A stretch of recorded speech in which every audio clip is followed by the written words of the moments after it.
ঢাকার উত্তরায় ছুরিকাঘাতে যুবক নিহত, অভিযোগ ছিনতাইয়ের। রাজধানীর উত্তরায় ছুরিকাঘাতে এক যুবক নিহত হয়েছেন। তার নাম সুহান হোসেন সোহাগ। ছিনতাইকারীরা ছুরিকাঘাত করে তার মুঠোফোন ছিনিয়ে নিয়ে গেছে বলে জানিয়েছে পরিবার। আজ রোববার ভোরে ঘটনাটি ঘটে। সোহানের বাড়ি পাবনা সদর উপজেলার নাজিরপুর গ্রামে। তার বাবার নাম মোহাম্মদ কোবাদ আলী। দুই ভাইয়ের মধ্যে তিনি ছিলেন বড়।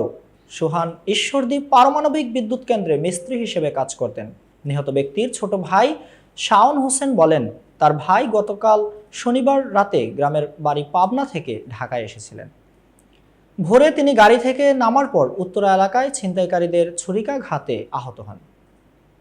ছিনতাইকারীরা তার ব্যবহৃত মুঠোফোনটি ছিনিয়ে নিয়ে তাকে রাস্তায় ফেলে যান। পরে স্থানীয় লোকজন তাকে উদ্ধার করে প্রথমে এলাকার হাসপাতালে নিয়ে যান। সেখান থেকে পরদিন সকাল 5:45টার দিকে ঢাকা মেডিকেল কলেজ হাসপাতালে নিয়ে গেলে চিকিৎসক মৃত ঘোষণা করেন।